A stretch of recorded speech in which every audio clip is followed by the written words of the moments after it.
This is a uniliteral Egyptian hieroglyph. That means it represents a single sound, in this case, ah, which we can transliterate with a capital A or with a round apostrophe looking thing, which often doesn't render on many devices. It probably sounded a lot like the Arabic letter ayn. It can also, of course, represent a hand or an arm.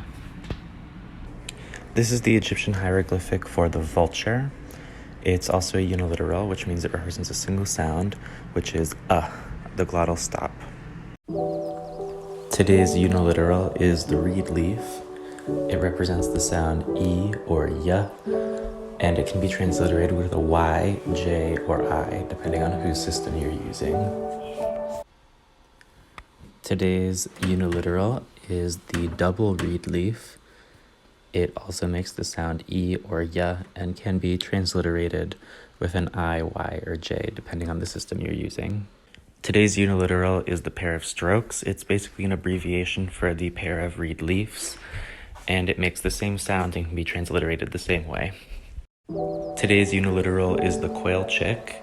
It makes the sound oo or wa and can be transliterated with a W.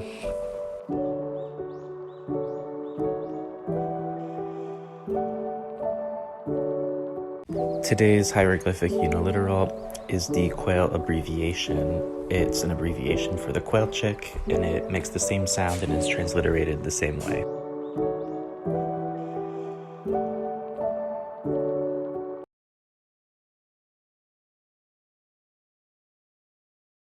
Today's Egyptian hieroglyphic uniliteral is the door bolt. It probably made the sound z or s and is typically transliterated with a z or an s.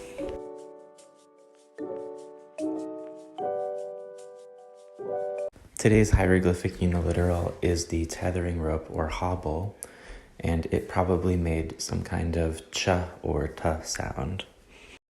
Today's Egyptian hieroglyphic uniliteral is the bread loaf. It makes the sound t and can be transliterated with a t.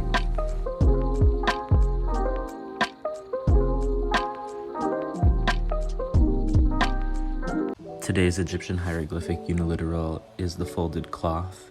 It makes the s or s sound.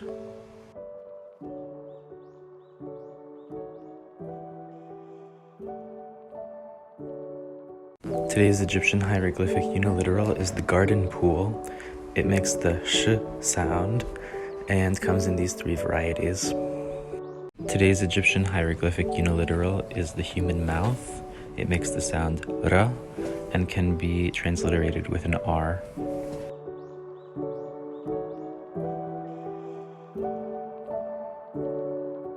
Today's Egyptian hieroglyphic uniliteral is the reed mat, or maybe it was a stool, and it makes the sound p and is transliterated with a p.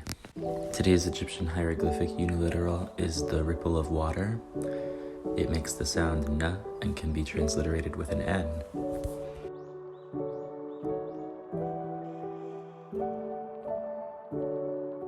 Today's Egyptian hieroglyph uniliteral is the owl. It makes the sound m and can be transliterated with an m.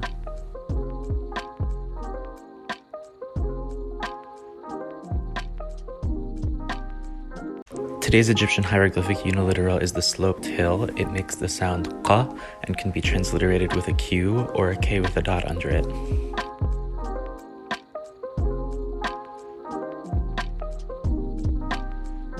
Today's Egyptian hieroglyphic uniliteral is the basket with the handle. It makes the sound ka and can be transliterated with a k.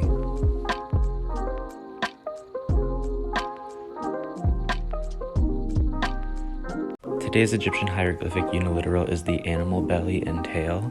It made the sound kha and can be transliterated with an underlined h.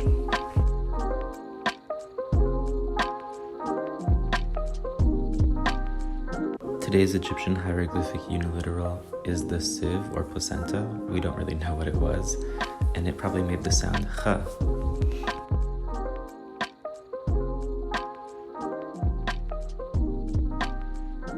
Today's Egyptian hieroglyphic uniliteral is the twisted wick. It made the h sound and is transliterated with an h with a dot under it.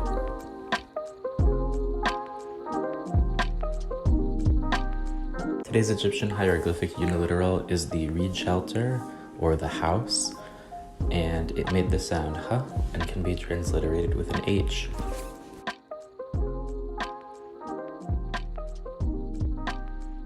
Today's Egyptian hieroglyphic uniliteral is the jar stand. It probably made the sound g and can be transliterated with a g.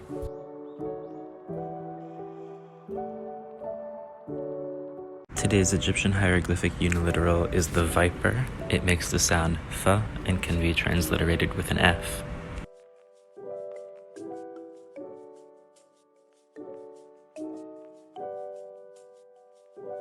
Today's Egyptian hieroglyphic uniliteral is the hand. It probably made some kind of d or th sound and can be transliterated with a d or a t with a dot under it.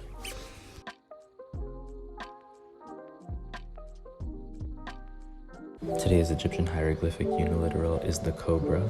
It probably made a kind of j or ch sound and can be transliterated one of two ways.